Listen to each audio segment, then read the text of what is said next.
First at 12:30, remembering a life well lived. Jesse Jackson, prominent civil rights leader and founder of the Rainbow Push Coalition, has died. We honor his life, his work, and legacy.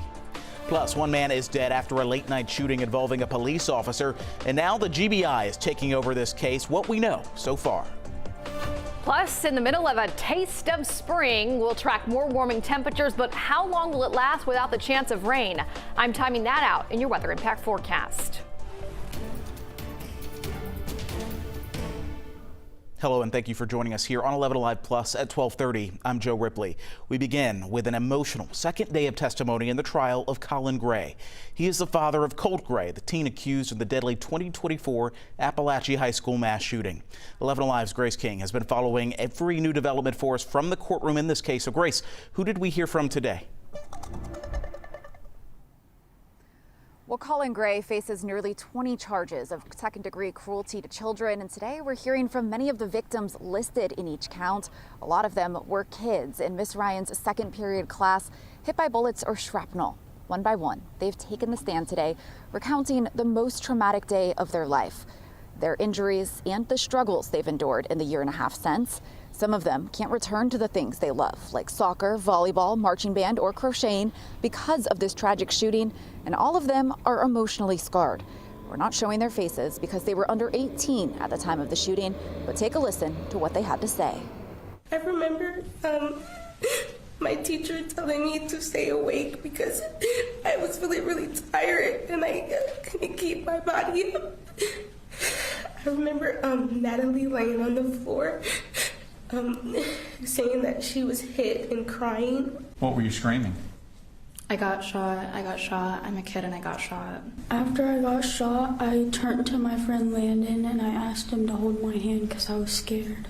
I was also worried that I was going to die and how that would affect my parents. So prosecutors are essentially laying out what happened and the facts of this case before showing jurors what Colin Gray did or didn't do that directly contributed to this shooting. We expect to continue hearing from those directly affected after lunch back at 12:45. Live in Barrow County, Grace King, 11Alive News. And we will be hearing from Grace throughout the afternoon right here on 11Alive Plus. Thank you so much for that update. Absolutely terrifying testimony there. We're now on day 2 of jury deliberations in another trial, a murder trial of the man accused of killing UGA law student Tara Baker. Earlier today, the jury asked to re-watch video from the interview with the defendant, Edric Faust, and GBI investigators. This interview was done just days after authorities say DNA linked Faust to the crime. Faust seemed surprised when he was told he was being charged with murder tied to Baker's 2001 death. Yeah. Something was there? Really? I told you were under arrest. I mean, That's not a new revelation. They told you were under arrest. that's a murder. Do you remember any kind of incident that happened back then? Man, I don't even deal with it. I understand. No. You don't remember seeing some police activity over in that neighborhood back in 2001? Faust's attorney questions how he would have been able to get away without anybody seeing him. He also brought up the fact that hair was found on Baker's body that did not belong to either Baker or Faust. We will continue watching these deliberations and let you know when there is a verdict. To your weather impact forecast right now, and we're feeling a taste of spring. Meteorologist Melissa Nord with us. Melissa, those temperatures getting into the 70s soon? Possibly the 70s, Joe. Yes, it's really spring is flirting with us, but it's not here forever indefinitely. But at least in the short term, in the near future, it just keeps getting warmer. We made it all the way to the upper 60s yesterday. We'll be about there again today. So highs upper 60s, close to 70 degrees. Enjoy it. You needed that light sweater or jacket this morning. Now moving forward this afternoon, we are in short sleeves and also some sunglasses because we're seeing a fair amount of sunshine out there. You can see some clouds off in the distance here. It's been a partly cloudy day today. Yesterday was more of a blue sky day. There are more clouds overall today, but it does not mean it's any less nice of a day to spend some time outdoors. 63 at the moment. Humidity's up a bit from yesterday as well. Over the metro, a lot of those 60s popping up, even up in Blairsville, 62 degrees, 60 in Canton and 61 in Athens. That warmth all across the south and whole eastern U.S. U.S.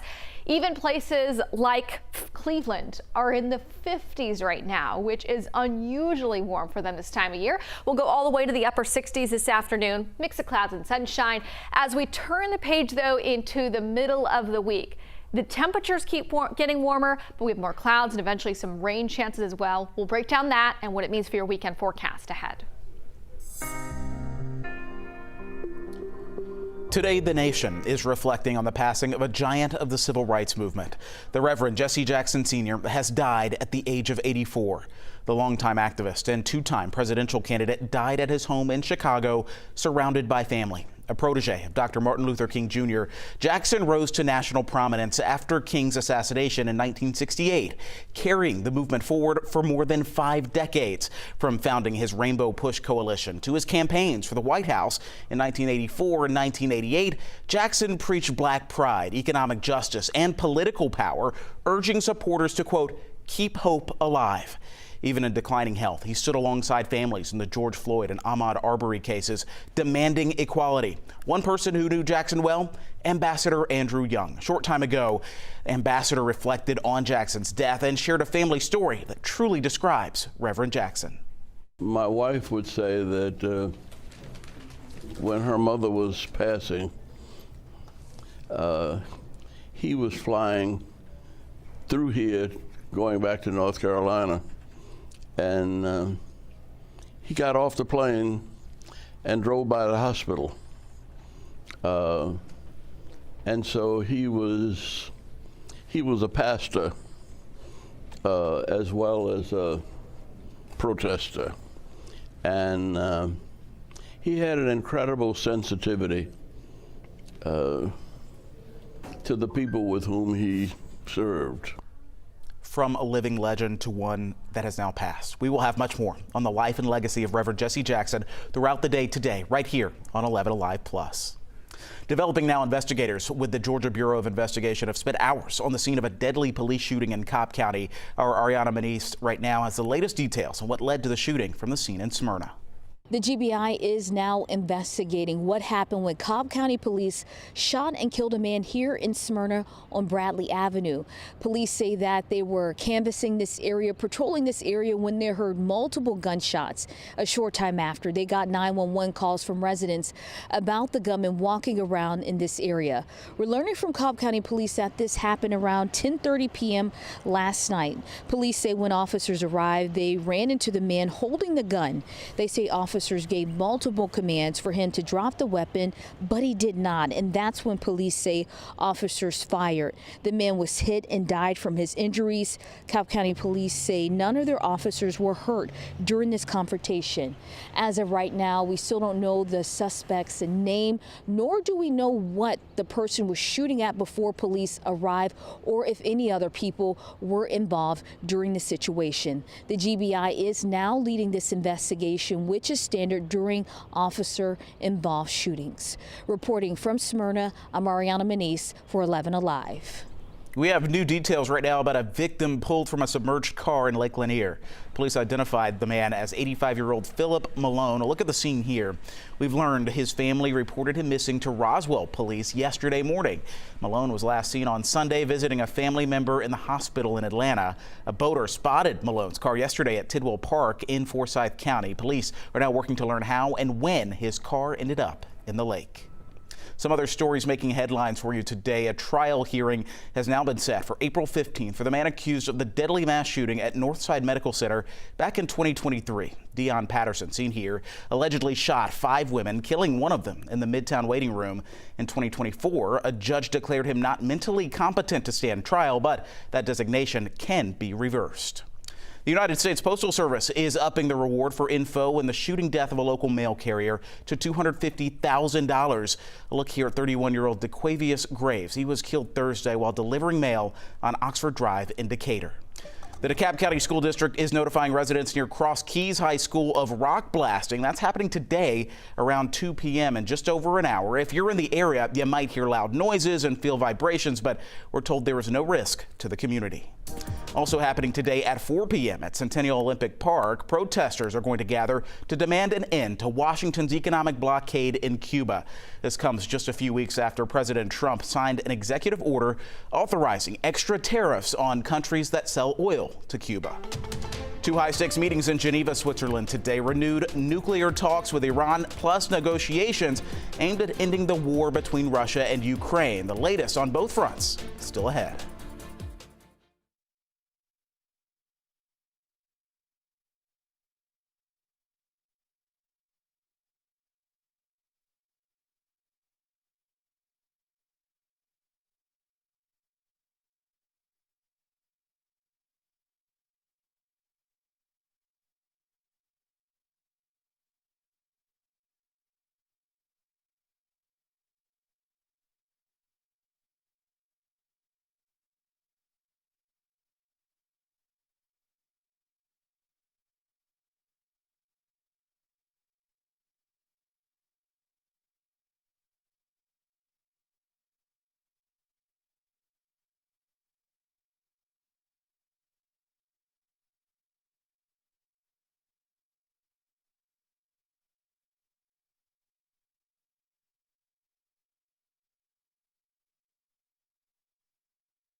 Filtered sunshine over the airport in the city of Atlanta right now. We're up to 63 degrees, which is about where we were yesterday at this time, and across the board, a lot of those numbers climbing into the mid-60s.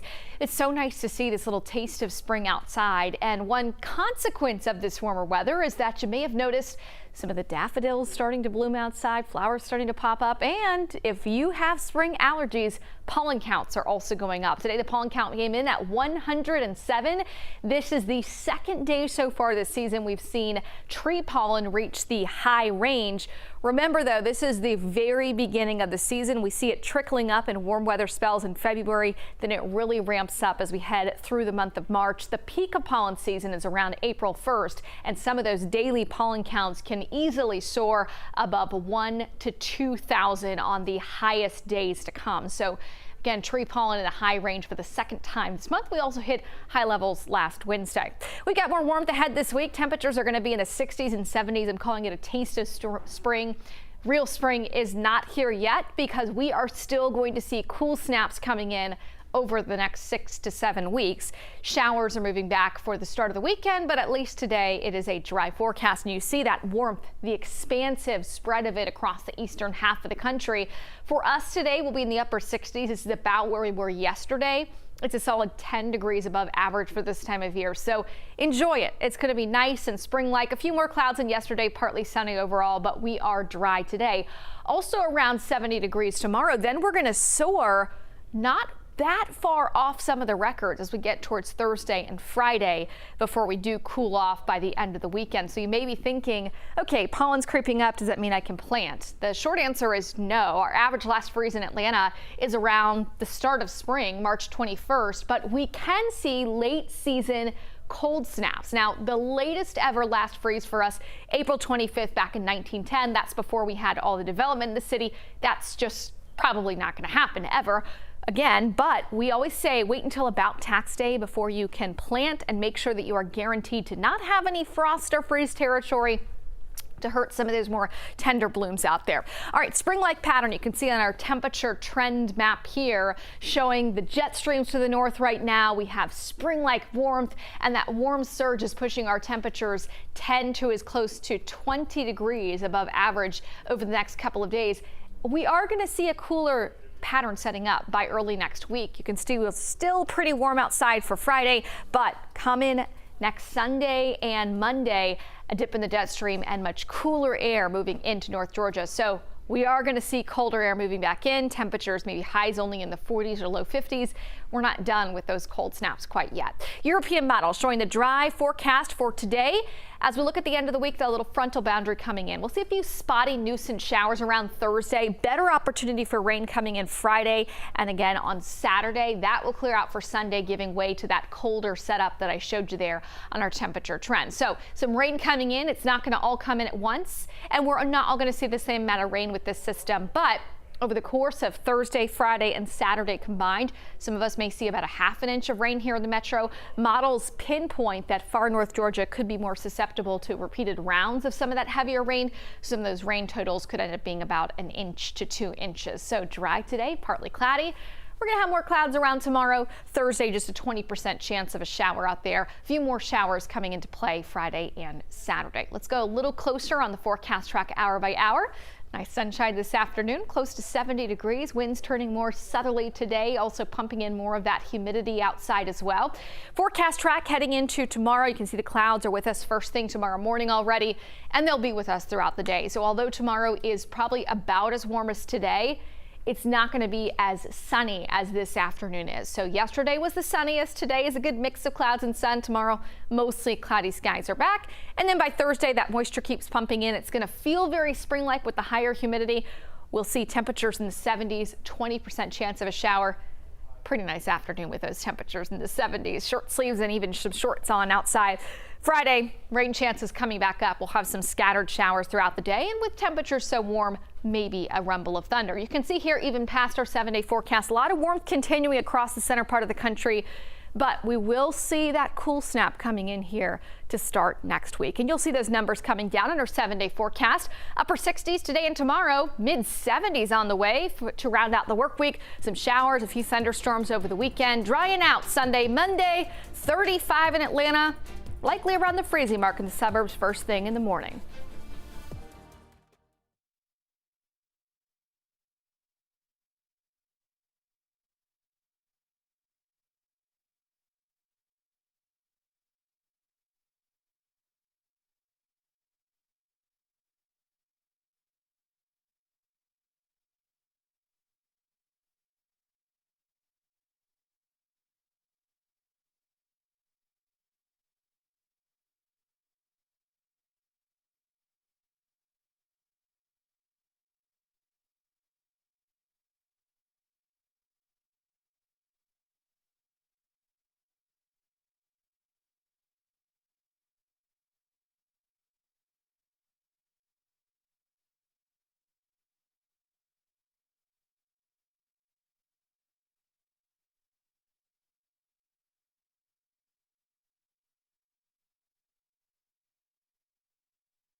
Welcome back. President Donald Trump is coming to Georgia this week, and we've learned he'll visit Cusa Steel in Rome after his visit to the varsity.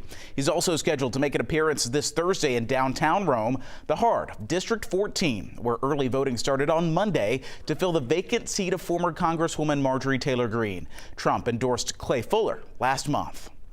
Thursday's visit comes as U.S. envoys begin double negotiations today, both with major international implications. In Geneva, Switzerland, U.S. diplomats are meeting with Iranian officials today for a second round of nuclear negotiations. At the same time, in a different part of Geneva, another team of U.S. negotiators are pushing for a peace deal between Russia and Ukraine. NBC's Alice Barr right now has details on both high-stakes talks.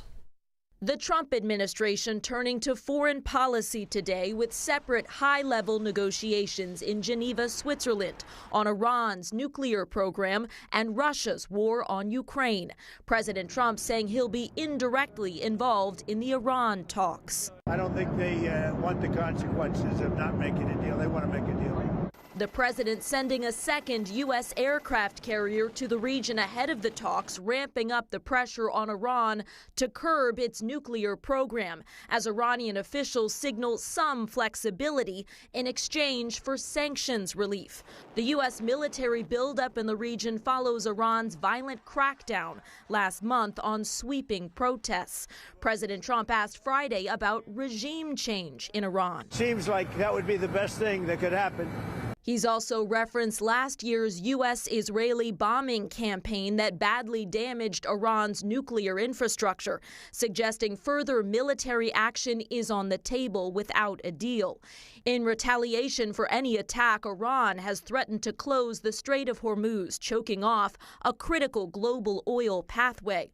All as top Trump envoys tackle a separate challenge today, mediating negotiations between Russia and Ukraine. Whether Ukraine will have to give up territory remains a central sticking point, closing in on the 4-year mark of Russia's full-scale invasion. Ukraine's president urging allies to help force Russia to peace, as President Trump called on Ukraine to come to the table fast. In Washington, Alice Barr, NBC News. Now to the latest in the search for Nancy Guthrie. The mother of the Today Show's Savannah Guthrie has been missing since February 1st. As of now, investigators in Tucson, Arizona still have not identified a motive in her disappearance, but the local sheriff's office has cleared her family members as suspects, including her kids and their spouses. After nearly 20 years, Anderson Cooper is stepping away from CBS, effectively ending his tenure as a correspondent for 60 Minutes. He said in a statement that he's been able to balance his time at 60 Minutes and CNN, but now wants to spend more time with his family.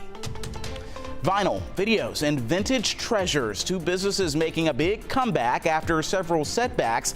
How the Ackworth community helped fuel them to a fresh start. Next.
A couple of beloved Cobb County businesses are finally gaining steam after being forced to move.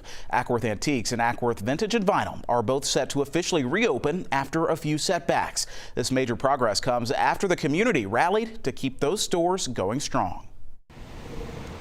In downtown Ackworth, some old favorites stand out. We were a lot of people's first. Their first taste of the wild side, a taste of some tunes. There wasn't an option for us to not open this back up. It's been her dream and my dream as well. Ryan Blankenberger and Lisa Mack. We're best friends and everybody thinks that's my mom. Are actually business partners. I'm very traditional. Ryan's very creepy and weird and in a great way. Yep. Their stores, Ackworth Antiques and Ackworth Vintage and Vinyl, We have everything from CDs to VHS. stood on the brink of death. Our previous store was, we were there for 12 years, Yeah. and we lost our lease. They decided they were going to subdivide the building, and it just didn't work for our purposes. So they moved out and squeezed into a much smaller space, putting in some sweat equity along the way. This was a big empty warehouse. We've torn down walls, Ryan's rebuilt walls, and we just kind of turned it into what we wanted it to be. With 20 vendors now hawking their wares, customers are clamoring to keep this antique shop in business. It was the most heartwarming thing to know that people were fighting for us to open this up. What could have been left for dead We're cockroaches, we're not going anywhere. You can't kill us. now offers new life and light to this community. The two stores are not quite as big as what we used to have. I feel really good in this space. I think we ultimately, as heartbreaking as it was, I think we were led where we were supposed to be. Ackworth Vintage and Vinyl will have a ribbon cutting ceremony with the mayor this coming Friday. The official grand opening is slated for Saturday. We'll be right back with a final look of your forecast.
We are tracking wonderful spring-like weather over the next several days. Now, spring also means some spring showers. We're going to have some showers moving in on mostly Friday, and then some showers and thunderstorms, some locally heavy rain pockets on Saturday. Do not get used to the warmth. You see Monday, 35 in the morning, 50 in the afternoon. We are not done with frost freeze territory until tax day. All right, and finally for you at 12:30, University of Georgia students and fans will soon have a new and improved spot to hang out. The most visited block in downtown Athens is getting a major makeover. This is what